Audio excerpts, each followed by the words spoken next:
दोस्तों, स्वागत है आपका हमारे चैनल कविता की कहानियाँ में। अब तक आपने इस चैनल को सब्सक्राइब नहीं किया है तो अब कीजिए भी मत। पहले कहानी सुनिए, अगर अच्छी लगे तो उसके बाद सब्सक्राइब करने के बगैर जाइए मत। आज की कहानी है हमारी बहू। वह आराम से 8 बजे सोकर उठती, चाय पीती, फिर नहा धोकर सज धज कर बैठ जाती। लोगों से चहक चहक कर बातें करती, क्योंकि मायका बगल में होने के कारण उसे माता पिता से दूर होने का एहसास ही नहीं हुआ। 11-12 बजे अपने कमरे में चली जाती और घंटों वहीं सोती रहती। केवल खाने व चाय के लिए बाहर निकलती। सुबह शाम उसके भतीजे भतीजी डिब्बा लिए हाजिर रहते। मम्मी ने दिया है, बुआ को बहुत पसंद है। बार बार नाम लेकर पुकारने पर भी अभय ने अभी जवाब नहीं दिया। चाय ठंडी हुई जा रही थी, इसलिए विवश होकर मैं ही ऊपर पहुंच गई, जहां दिया अपनी छत पर खड़ी उससे बतिया रही थी। उनके प्रेम भरे गुटरगू में मेरे तीक्ष्ण स्वर चाय पीनी है ने विघ्न डाल दिया। दिया वहां से टली नहीं, बस बेशर्मों के जैसे वहीं खड़ी रही। मुस्कुराती हुई बोली, नमस्ते आंटी जी। मैंने अभिवादन का जवाब दिया और पैर पटकती हुई छत से नीचे उतर आई। बेशर्म कहीं की, माँ के सामने ही उसके बेटे से प्रेम की पींगे बढ़ा रही है। कोई लिहाज संकोच है ही नहीं। आजकल के बच्चे बड़े ही बेशर्म हैं। माँ, कहाँ है मेरी चाय? नीचे आकर अभय ने मुझसे पूछा। देख अभय, अब तू बच्चा नहीं है, समझा? एक जिम्मेदार बैंक ऑफिसर है। छत के उस कोने में खड़े तुम दोनों को क्या खुसर पुसर करते रहते हो सारा दिन? बचपन में साथ खेलते थे, मैंने ध्यान नहीं दिया। चलो ठीक है भाई, बच्चे हैं। बड़े हुए तो एक ही कॉलेज में थे, सो मैं तब भी चुप रही। लेकिन अब क्या बातें होती रहती हैं आपस में तुम दोनों में? माँ, हमने बचपन से लेकर अब तक एक लंबा समय साथ में बिताया है। अब तो हमें एक दूसरे से बात करने की आदत हो गई है। तुम व्यर्थ ही चिंता करती रहती हो। हम दोनों के बीच ऐसा कुछ भी नहीं हो जिसकी वजह से तुम्हें टेंशन हो। हमारे बीच ऐसा कुछ भी नहीं है। हम सिर्फ बात ही तो करते हैं। बात बढ़ते समय नहीं लगता। मेरी भुकुटी में बल पड़ रहे थे।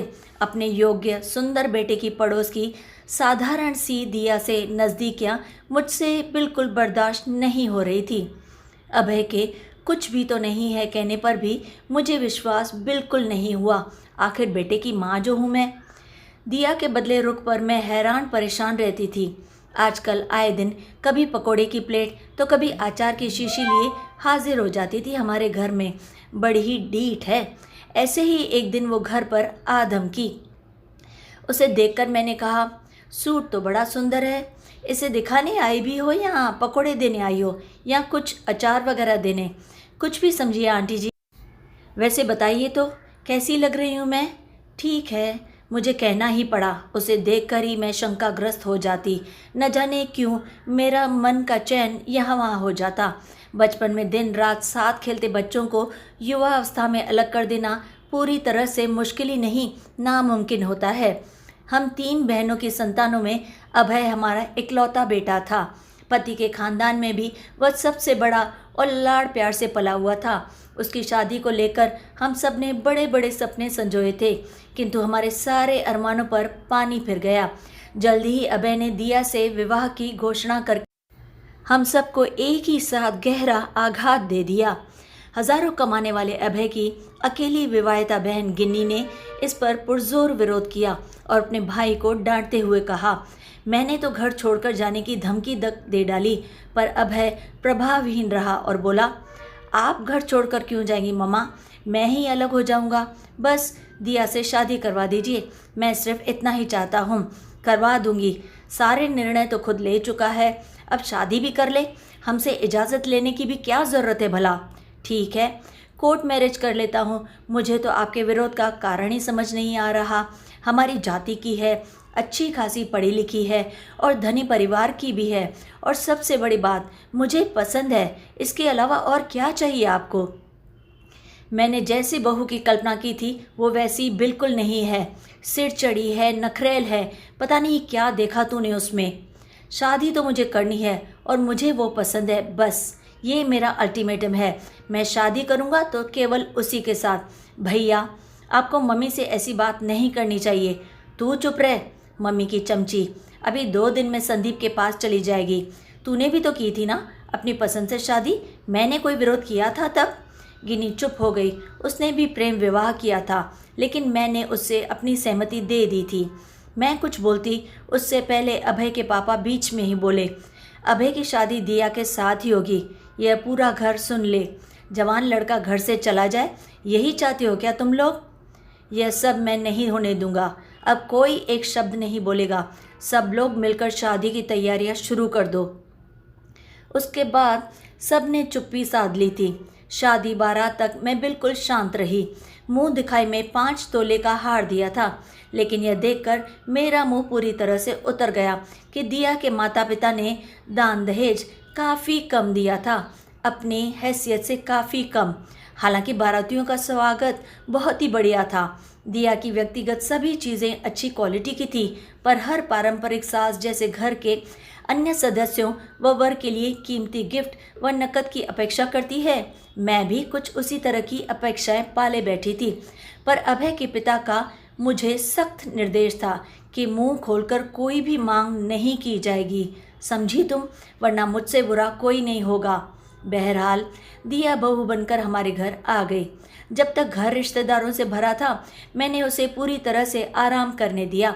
वह आराम से 8 बजे सोकर उठती, चाय पीती, फिर नहा धोकर सज धज कर वहीं कमरे में बैठ जाती। लोगों से चहक चहक कर बातें करती, क्योंकि मायका बगल में होने के कारण उसे माता पिता से दूर होने का एहसास ही नहीं हुआ था। उसे ऐसे लगता कि उसका पूरा मायका उसके साथ ही है।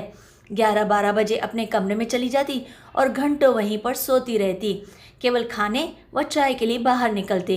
सुबह शाम उसके भतीजे भतीजी डिब्बा लिए हुए हाजिर रहते। मम्मी ने दिया है, यह मम्मी का फेवरेट है, बुआ के लिए, बुआ को बहुत ज़्यादा पसंद है। दादी ने फूफा जी के लिए भेजा है। उन डिब्बों के स्वादिष्ट व्यंजनों से मुझे परहेज नहीं थी, लेकिन फूफा बुआ मात्र की भावना चुभ जाती। जिस दिन अभय और दिया नैनीताल जा रहे थे, दिया ने आकर मुझसे कहा था, आप परेशान बिल्कुल मत होइएगा मम्मी जी, मेरी मम्मी ने रास्ते के लिए खाना बना दिया है, आपको कुछ भी बनाने की ज़रूरत नहीं है। वे दोनों हनीमून रवाना हो गए। रिश्तेदार भी अब शादी से रवाना होकर अपने घर जा चुके थे।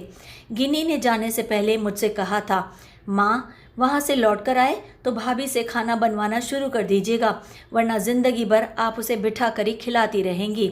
हाँ और क्या, उसे तो करना ही है, मैंने कह तो दिया था, पर मेरे मन में काफ़ी असमंजस भी था।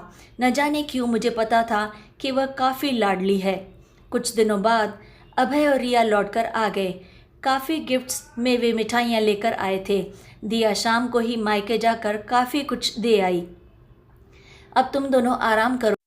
अभय बेटा, कल तुम्हें बैंक भी जाना है ना, तो जल्दी उठना पड़ेगा, जाओ तुम भी आराम करो। दिया, कल का नाश्ता तुम्हें बनाना है, मैं इंतज़ाम कर दूंगी, मैंने दिया से कहा। दिया ने सिर तो हिला दिया, लेकिन आशंकित थी। दूसरे दिन नाइटी उतार कर सूट पहनने और ब्रश करने में ही उसने अच्छा खासा समय व्यर्थ कर दिया, यानी बिल्कुल धीमे धीमे चल रही थी उसकी गाड़ी। फिर जिस मंथर गति से वह पराठा सेकने लगी थी, लगा कि आज अबे ऑफिस ही नहीं जा पाएगा। हार कर मुझे ही बीच बचाव करना पड़ा और मुझे ही सब्जी छोंकनी पड़ी।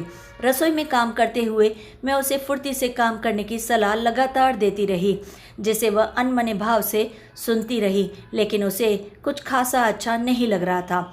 अगले दिन उसे फ्राइड राइस और पनीर बनाना था। सारी तैयारियां करके मैंने उसे आवाज़ दी तो पाया कि वह घर में कहीं भी नहीं है। अचानक सीढ़ियों पर उसके पदचाप ने मुझे सतर्क किया। वह हाथ में एक बड़ा सा डब्बा लिए उतर रही थी। मम्मी जी, मम्मी ने आलू दम और पूरियाँ भेजी हैं, सुबह का नाश्ता हो जाएगा, आप टेंशन मत लीजिए नाश्ते का। तुम दोनों का तो हो जाएगा, पर हमारा नहीं। कब तक कुछ सीखने की जगह ये लगातार डिब्बे लाती रहोगी? अब छोड़ो यह सब, कुछ खुद करने की मेहनत करने की सोचो। लेकिन दिया ने मेरी एक न सुनी। उसे शायद मेरा बोलना भी बुरा ही लगा था। छत पर उसका मायके वालों से लेन देन चलता रहा। कभी कभी तो वह कचौड़ी, हलवा, पोहा का डिब्बा लिए अपने कमरे में ही चली जाती और हमें पूछती तक नहीं, और खा पी कर छत से ही डिब्बा पुनः वापस दे देती। उनके देने के अनुरोध के साथ लौटा दिया जाता। उसका पेट भरा रहता तो खाना बनाने में उसकी दिलचस्पी कम रहती, यानी कि खाना बनाना मेरे हिस्से ही रहता। मुझे बेहद गुस्सा आता, लेकिन कुछ कह न पाती। अभय की शय जो मिल रही थी उसे, आखिर लव मैरिज जो ठहरी। नई नवेली अर्धांगिनी के 100 खून माफ होते हैं, लेकिन असली गलती दिया की माँ कर रही थी। सो एक दिन बिना पूर्व सूचना के मैं उनके घर पहुंच गई। मेरी गंभीर मुख मुद्रा से वे तनिक विचलित दिखी। उन्होंने मेरी खूब आवभगत की, जैसी एक समधन की होती है। उसी दौरान मैंने उनसे कहा, आपने दिया को कामकाज नहीं सिखाया, कोई बात नहीं, लेकिन छतों से डिब्बे देना, लड़की को केवल मैं और मेरा पति का पाठ पढ़ाना, क्या ये उचित है? आपको सही लग रहा है? अरे बच्ची है, जो कुछ उसे पसंद है घर में बनता है तो मैं दे देती हूँ। धीरे धीरे सब सीख जाएगी, आप टेंशन मत लीजिए। धीरे धीरे उसमें अलगाव की प्रवृत्ति आ जाएगी, वह आप पर निर्भर हो जाएगी और कभी अपने घर के प्रति समर्पित नहीं होगी। आप तो बड़ी हैं, आपको ये बात अच्छी तरह से समझनी चाहिए। आप बहुत आगे की सोच रही हैं। एक माँ की तरह सोचें तो आपको लगेगा कि इसमें कुछ भी गलत नहीं है। दिया की माँ अपनी बात पर अड़ी रही। मैंने गहरी सांस ली और जाने के लिए उठ खड़ी हुई।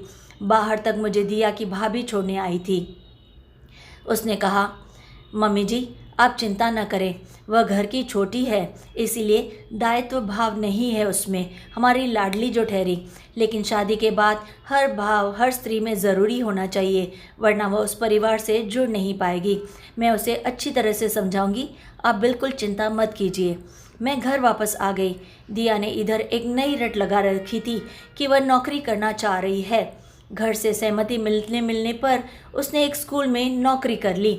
अब वह भी अभय के साथ ही टिफ़िन लेकर सवेरे घर से निकल जाती।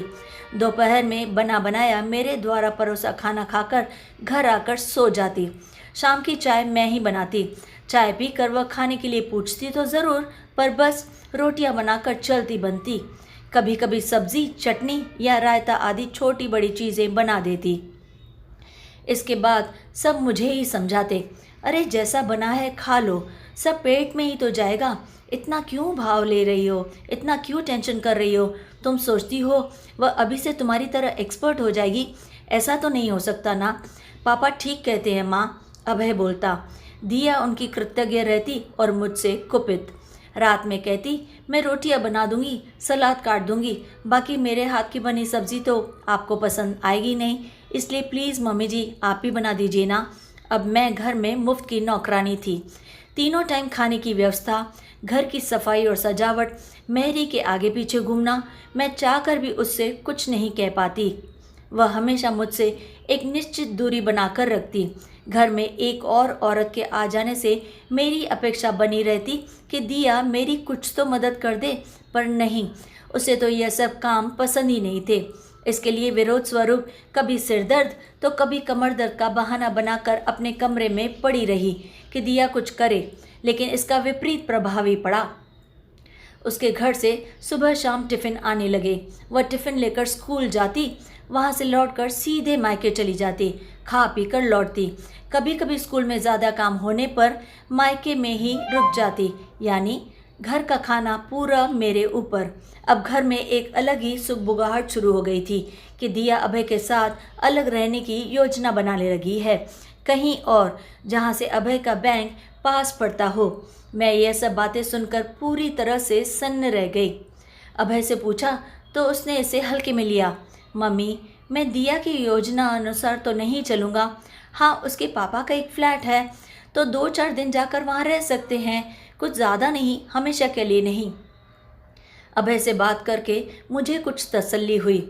छत पर कपड़े सुखाते दिया की भाभी से बात हुई। वह चुपचाप ननद की योजनाओं को सुनती रही। लगा जैसे किसी अलग ही सोच में गुम हो।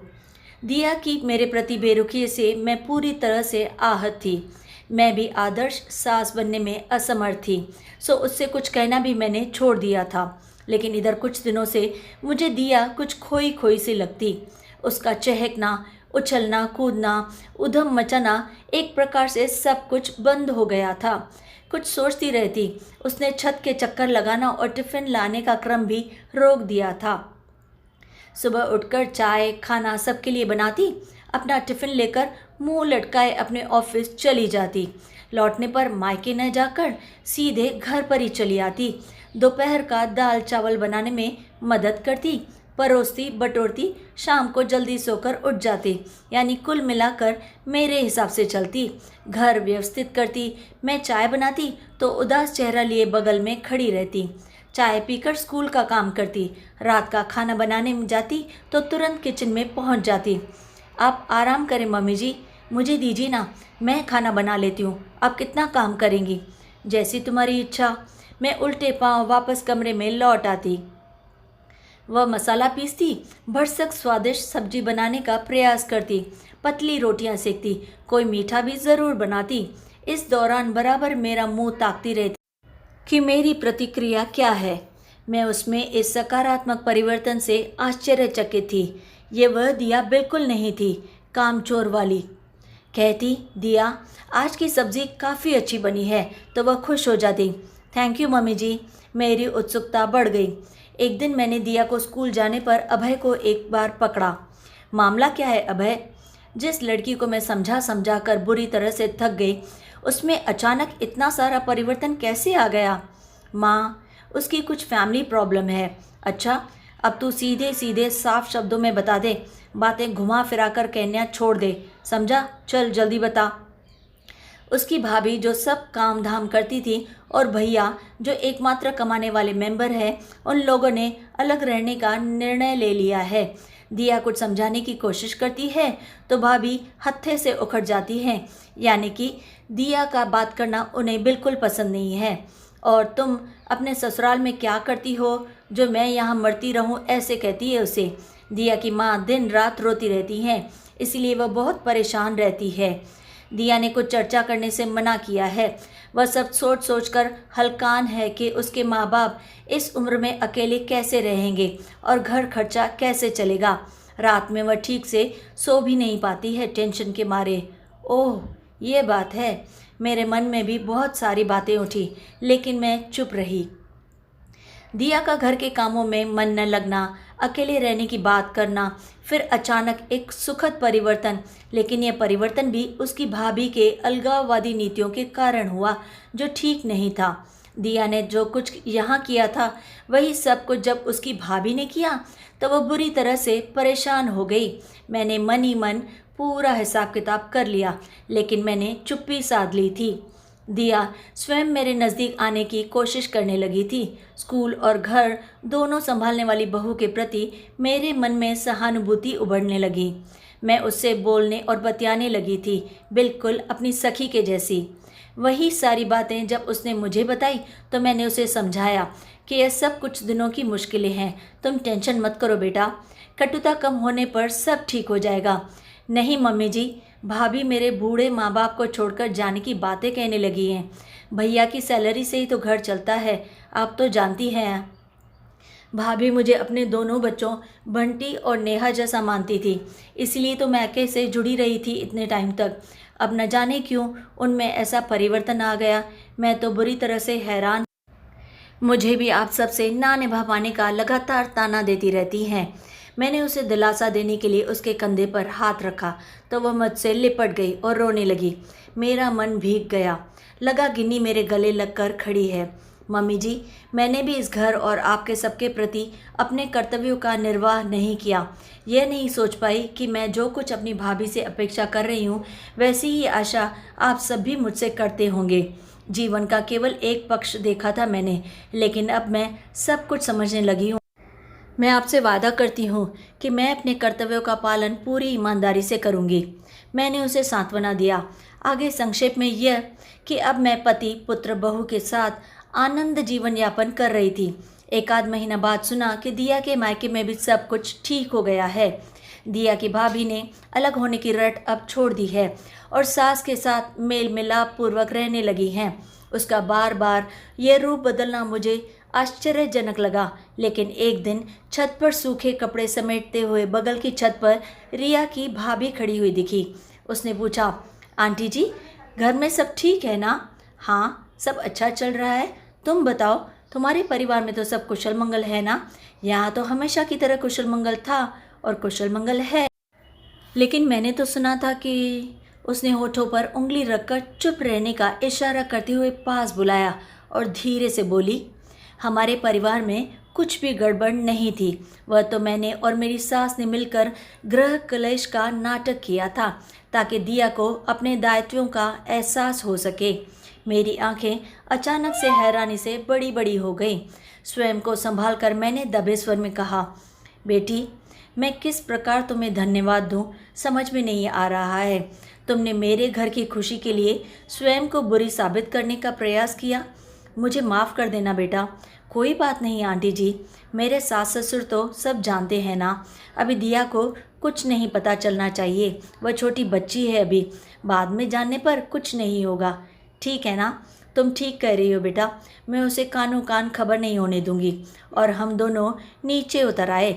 मैं कृतज्ञ थी। जिंदगी की गाड़ी हंसी खुशी गम मुसीबत लिए चलती रहती है, उसमें ठहराव बिल्कुल नहीं आता है, किंतु संतोष व कृतज्ञता के भाव तब उत्पन्न होते हैं जब कोई विशेष व्यक्ति निस्वार्थ भाव से दूसरों की मुश्किलें इसी तरह आसान करता है और गाड़ी पटरियों पर सरपट दौड़ने लगती है। तो दोस्तों, कैसी लगी आपको आज की कहानी? अगर अच्छी लगी तो वायदे के मुताबिक आप चैनल को सब्सक्राइब ज़रूर कर दीजिए और हमारी फैमिली को और बड़ा कर दीजिए। और हाँ, कहानी को लाइक और शेयर ज़रूर करें और कमेंट में अपनी राय भी हमें ज़रूर बताएं। वो हमारे लिए काफ़ी कीमती है। और फिर रोज़ की तरह लाइक, शेयर एंड सब्सक्राइब।